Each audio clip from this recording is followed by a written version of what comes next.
आप कहते हो कि मंदिर से जाते समय नंदी के कानों में कहकर चले जाओ। बैठिए बैठिए बैठिए बैठिए। बहुत सुंदर प्रश्न है आपके, बहुत भाव से और आनंद से आपने करा, और जनमानस के कल्याण के प्रश्न है ये, केवल आपके लिए नहीं है, ये सबके लिए इतने जोरदार प्रश्न हैं। जो गलती भी करते होंगे तो इसको सुधार सकते। आपने कहा कि नंदी के कानों में कहना चाहिए। लोग हंसते हैं, कहते हैं बताओ वो नंदी के कानों में भगवान को कहना चाहिए।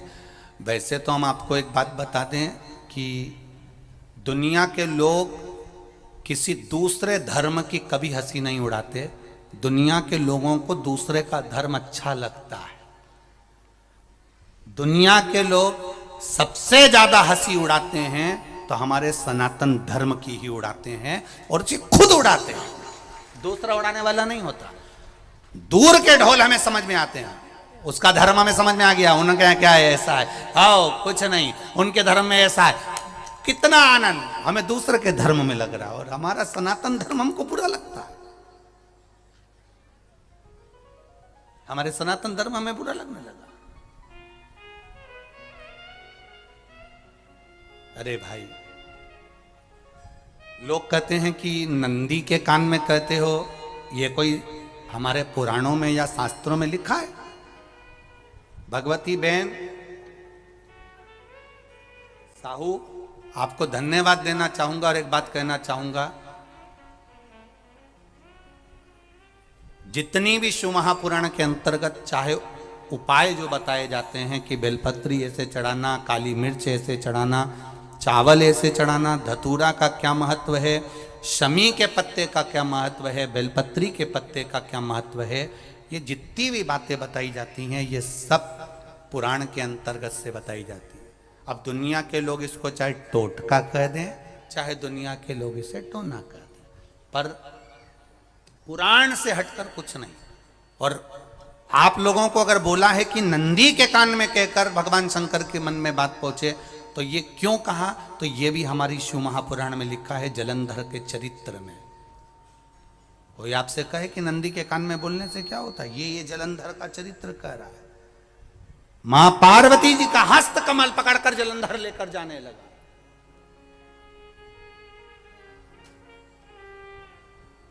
वृंदा का पति लेकर जा रहा। वृंदा तो भगवान की भक्ति में लीन रहती थी, उसको तो जलंधर को सबसे ज्यादा तकलीफ थी नारायण से, पर शिव के पास आ गया, क्योंकि ईर्षा प्रवृत्ति अभी कथा में कहा, कोई कोई ऐसा होता है जिसको तुमसे बेर नहीं होता तो भी अंदर से ईर्षा जाग जाती है। कोई कोई ऐसा होगा जिसको अंदर से ईर्षा जागती है, अपने आप अंदर से ईर्षा जागती है, उसका कोई बेर नहीं, और ईर्षा जाग गई, भीतर से ईर्षा जाग।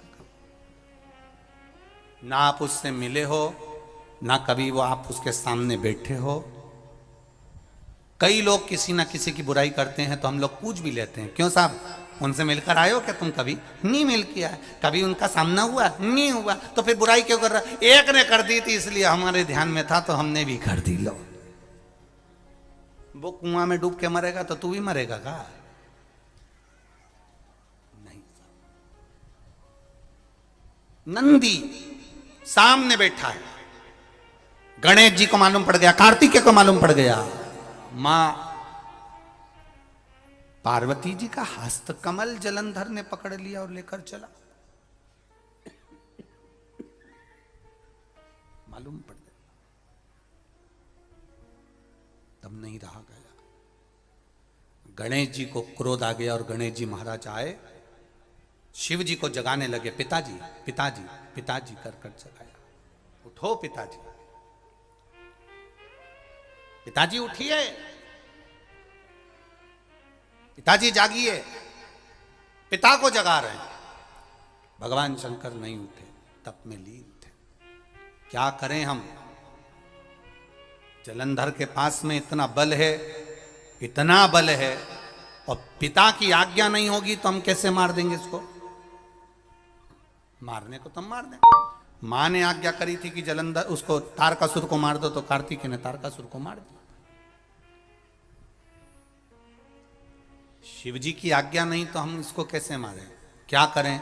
सब कुछ गणेश जी ने देख लिया, शंकर जी के ऊपर बहुत बहुत बहुत बहुत प्रार्थना कर कर देख ली, पर शंकर जी नहीं जागे। तब आखिरी में विनायक ने, गणेश ने, जितने लोग आस्था चैनल पर कथा सुन रहे हैं, जितने लोग फेसबुक यूट्यूब पर कथा सुन रहे हैं, इस बात को याद रखना कि नंदी के कान में कहने से क्या होता है वो ये इस कथा से सीख लेना। आखिरी में गणेश जी को लगा किसको कहूँ, शंकर जी भी तप में हैं, नंदी भी तप में हैं, मैं किसको कहूँ? शिव जी को कह के कर थक गया, पिताजी को बोल बोल कर थक गया, पिताजी जागते नहीं। अब मैं किसको कहूं ये बात, किससे कहूं?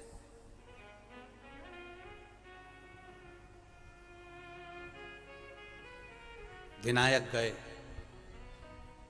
सीधे अब नंदी के पास में। नंदी भी तप में लीन थे, शंकर जी की ओर मुख था, शंकर जी की ओर मुख था।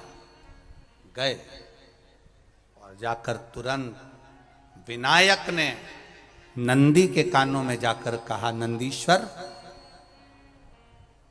मैया का हाथ पकड़कर जलंधर लेकर जा रहा है, पिताजी तप में लीन है, कृपा करिए ना।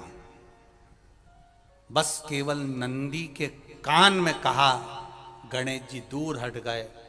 नंदी के कान में कहा, शंकर जी के नेत्र खुल गए, शिव जी के नेत्र खुले। ध्यान देना जरा, इस शिव महापुराण की, आशुतोष शिव महापुराण की कथा, जो कथा यहां कही जा रही है, यह कथा पहले के चरित्रों में सुनने को नहीं मिली होगी। जरा ध्यान देना इस संवाद पर, जितने लोग आस्था चैनल पर, जितने फेसबुक यूट्यूब पर सुन रहे हैं।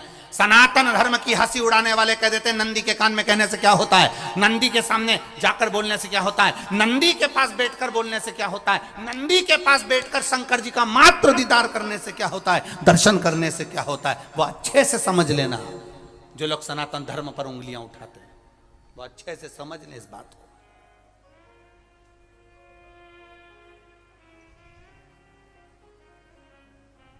क्या होता है, नंदी तप में लीन, शिवजी तप में लीन, शिव नहीं उठ रहे। विनायक ने नंदी के कानों में जाकर कह दिया, नंदी के कान में जाकर कहा, नंदी के नेत्र नहीं खुले। नेत्र किसके खुले? जम के बोलो, महादेव के खुले, शिव जी के खुले। ये मन का तार। नंदी शंकर की आराधना कर रहे थे, शिव अपनी भक्ति में डूबे थे। यहां कहा, यहां पहुंचा, जो दिल में था उस तक बात पहुंच गई। नंदी के दिल में शिव थे, तुम कहे, नंदी ने शंकर तक बात पहुंचा दी। वो सूत्र जो बंधा था दिल से दिल तक का, वो पहुंच गया। वो सूत्र जो दिल से दिल तक बंधा हुआ था, मन से बंधा हुआ था, खबर वहां तक पहुंच गई, खबर पहुंच गई। लुटाइए, ये मौका मिला है आनंद का, दिल से प्रेम लुटाओ। नंदी से कहा, नंदी ने देवादिदेव महादेव से नहीं कहा। केवल नंदी आंख बंद कर कर बैठे थे, कहते से ही भगवान गणेश के शब्द शिव जी तक पहुंच गए। शिव जी के नेत्र खुल गए और उन्होंने जलंधर के पास पहुंचकर पार्वती जी का हस्त कमल छुड़वाया। जरा विचार करिएगा, आप नंदी से कहते हो मेरे महादेव तक बात पहुंच जाती है। आपको केवल नंदी से प्रेम से कहना है, नंदीश्वर मेरे बाबा, ए मेरे बाबा, आप रोज शिव जी को लेकर भ्रमण पर निकलते हो, मुझे बहुत दुख है, आप मेरे दुख को मिटाने के लिए मेरे दरवाजे पर क्यों नहीं आते? नंदीश्वर से कहा, शिव जी तक बात पहुंच जाएगी, शंकर के नेत्र आपके लिए खुल जाएंगे और महादेव आपके यहां खड़ा मिलेगा, मेरा महादेव आपके पास में खड़ा मिलेगा। आशुतोष शिव महापुराण की कथा कहती है, लोग कहते हैं नंदी को कहने से क्या होता है, ये शिव पुराण कह रही है, कहा वहां तक पहुंचा, दिल से दिल का कंटेक्ट। हम कई बार कहे आपको, आप लोगों ने सुना होगा शिव महापुराण में कि बहुत दुख हो जिंदगी का, बहुत दुख तकलीफ। जैसे वो बहन ने लिखा, मेरे कर्जे में लदालुम हो गई, तकलीफ बढ़ गई, शरीर का रोग था, 15-20 साल हो गए, आराम नहीं, बेटे भी व्यसन में डूबने लगे क्योंकि कर्जा बढ़ गया। टेंशन में रहेगा आदमी तो गलत संगत की ओर चला जाता। व्यसन में आदमी पड़ने लगा, केवल टेंशन के चक्कर में। और आखिरी में हुआ क्या? शिव तत्व को जाना। आपसे भी निवेदन है, जब दुख की घड़ी अपार हो, समस्या बड़ी हो, बहुत तकलीफ हो, बहुत कष्ट हो, एक लोटा जल जब महादेव को चढ़ाने के लिए जाओ, चढ़ाकर 2 क्षण मंदिर के अंदर नंदी के पास 2 क्षण बैठकर मेरे महादेव को निहारना। अपने दिल की बात उसके पास में बैठकर नहीं भी कहोगे ना, तो नंदी के पास मात्र बैठ भी गए, उस नंदीश्वर के पास मात्र बैठ गए, तो वो तुम्हारे दिल की बात समझ जाएगा। तकलीफ बढ़ गई ना, कोई बात नहीं, दवाई खाओ, डॉक्टर को दिखाओ, पर एक बार उस जल को शिव जी पे चढ़ाओ। चढ़ाकर जल लेकर जब घर जा रहे हो, 2 क्षण मेरे नंदीश्वर के पास में बैठ जाओ। नी भी कुछ कहना है मत कहो, एक बार उसके करीब में बैठकर दिल से, मन से मेरे महादेव से जो कहना चाहती हो, बस मन में भी धर लिया, तो मेरे नंदी ने सुनकर वो महादेव से कह दिया, दुनिया का सबसे ज्यादा तप करने वाला, समाधि में लगने वाला, साधना करने वाला, व्रत करने वाला, उपवास करने वाला, तप साधना में लीन होने वाला कोई है तो वो नंदीश्वर है, जो शिव जी के सामने बैठकर उनके सामने हमेशा सामने मुख कर कर तप में लीन रहे। कितने लोग हैं जो भगवान नंदी के कानों में कुछ कहकर आते हैं? बोले हो कभी? सीधे बोल देते हो क्या जाकर? नंदी के कानों में कहने का भी एक तरीका है, आप लोगों को मालूम होगा वो तरीका? नहीं मालूम?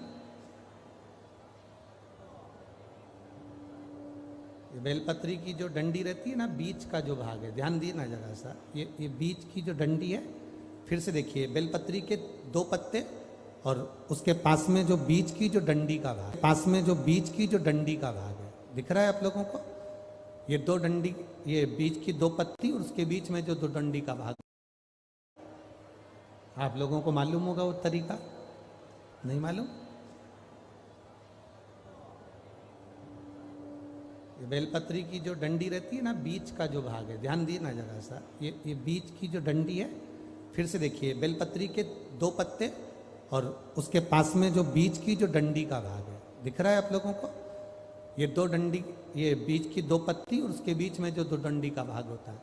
जब हम देवाधिदेव महादेव से कोई बात कहने वाले होते हैं ना, कि बाबा बहुत दुखी हूँ, बाबा बहुत तकलीफ चल रही है, बाबा मैंने एक कंपटीशन एग्ज़ाम में परीक्षा दी है, बाबा मेरे जीवन में ये तकलीफ हो रही है, बाबा, तब इस बेलपत्री की जो ये डंडी होती है, इस उंगली से, इस अंगुष्ठ से इस डंडी को पकड़ा जाता है और बाबा के कर्ण में कहने से पहले ये हाथ को नंदी के ऊपर रखकर फिर हम बाबा के नंदी के कानों में कहते हैं और चलते समय इस बेलपत्र को अशोक सुंदरी की जगह पर चढ़ाकर वापिस सजाते हैं।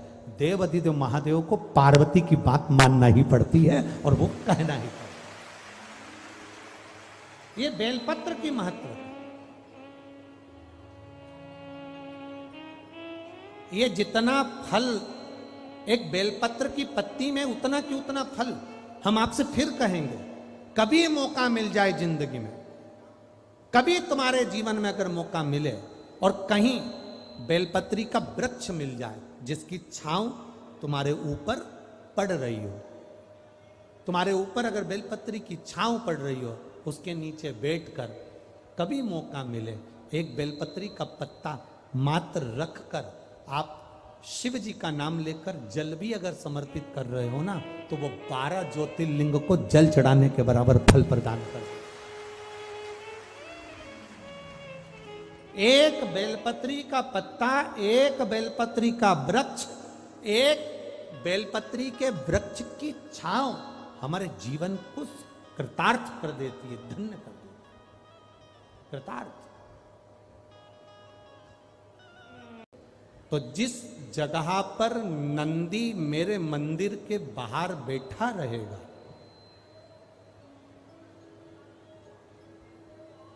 नंदी जिस जगह पर मेरे मंदिर के बाहर बैठा रहेगा, सुयशा उसके कर्णों में कर्णों के करीब में तू स्वयं विराजमान रहे। सुयशा, जब कोई नारी, जब कोई पुरुष, जब कोई बच्चा, जब कोई बुजुर्ग, जब कोई भी संसार सागर में रहने वाला मानव मेरे मंदिर में आएगा और नंदी के कान में कुछ कहकर जाएगा, तब तू उसको सुनकर माँ पार्वती से कहेगी। और पार्वती जब मेरे साथ प्रतिदिन प्रदोष काल में, प्रदोष के समय, शाम के समय भ्रमण पर जब पार्वती मेरे साथ जाएगी, तो पार्वती मैया जिसके सामने नंदी को रोक देगी, मैं उसके ऊपर कृपा करते हुआ चले जाऊंगा। ये हमारा भाव शिव महापुराण की कथा बना। तो शंकर जी के मंदिर जाते हैं तो आप जब वापिस लौट कर आते हैं तो नंदी के कान में, जब हम नंदी से कुछ कहते हैं, आप लोग जब वापिस लौट कर आते होंगे तो नंदी से कहकर आते होंगे ना कुछ ना। तो जब हम नंदी से कुछ कहकर आते हैं, आपने देखा होगा कई लोग नंदी के कान में कुछ कहते हैं, फिर नंदी का जो सींग होता है उस सींग के बीच में से शिवलिंग का दर्शन करते हैं। तो नंदी को जब कोई बात कही जाती है, नंदी से जब कुछ कहा जाता है कि हमारी बात शिवजी तक पहुंचाना, तो उसमें सबसे पहला अगर नाद करा जाता है नंदी के कानों में, तो ओम का नाद करा जाता है। आप सीधे जाकर अगर कहेंगे नंदी को कि हमारी ये बात है, आप वहां तक पहुंचा देना, तो नंदी उस बात को कहे चाहे नहीं कहे, पर जब आप नंदी के कान में ओम कहने के बाद में अपने हृदय की बात कहते हैं, तो जैसे एक पत्र आपने भेजा और पत्र को तुमने लिफाफे के अंदर रख दिया, रखने के बाद में तुमने एड्रेस भी लिख दिया, समझ लेना बहुत अच्छे से। एड्रेस लिखने के बाद में तुमने अपना मोबाइल नंबर भी लिख दिया, सब कुछ कंप्लीट कर दिया। अब इस लिफाफे को तुमको भोपाल भेजना है सागर से, और तुमने ले जाकर इस लिफाफे को डाकघर के डब्बे में डाल दिया। लिफाफा जाएगा, जम के बोलिए, एड्रेस पूरा लिखा है, पीछे तुम्हारा नाम भी लिखा है, मोबाइल नंबर भी लिखा है, सब कुछ लिख दिया, पर लिफाफा जाएगा नहीं। क्यों नहीं जाएगा? क्योंकि उस पर टिकट चिपका नहीं है। 15 पैसे का, 10 पैसे का, 25 पैसे का, या 1 रुपए का, या 2 रुपए का, उस पे अगर कोई टिकट चिपका होता, फिर आप उसको डालते तो जाता कि नहीं जाता? चले जाता। ये ओम सनातन धर्म के अंतर्गत जितने भी मंत्र होते हैं, जितने ब्राह्मण मंत्र का उच्चारण करते हैं, जितने ब्राह्मण मंत्र पढ़ते हैं और मंत्र का उच्चारण करते हैं, उसमें ओम का नाद क्यों करते हैं? क्योंकि ये हमारे श्लोकों को, हमारे शब्दों को, हमारे दिल की बात को टिकट का काम कर कर परमात्मा तक पहुंचा देता है। ये ओम अक्षर, ओम शब्द, ओम नाद। कभी कभी बेलपत्र देखना, जब बेलपत्र आप समर्पित करते हैं तो ऊपर वाली जो पत्ती होती है उस पे ओम लिखते हो। कई किसी को लिखते हुए देखा होगा, चंदन से, पीले चंदन से, लाल चंदन से। सबसे मूल 3 पत्तियों में बीच वाली जो पत्ती उस पे ओम लिख दिया, फिर इधर वाली में लिख दिया नमः, इधर वाली में लिख दिया शिवाय। कभी आपने देखा कि इधर वाली पत्ती में ओम लिखा हो, इधर में नमः लिख दिया हो, इधर में शिवाय लिख दिया हो? नहीं, लिखने वाला लिखेगा, क्योंकि जो विद्वान होता है, चतुर होता है, जिसमें विद्वत्ता होती है, वो सबसे ऊपर वाली पत्ती में ही ओम लिखेगा, क्योंकि उसको मालूम है ये ब्रह्मा है, ये विष्णु है और ऊपर शिव है। इन दोनों का समावेश ओम में है, इसलिए वो सबसे पहली पत्ती में ओम ही लिखता है।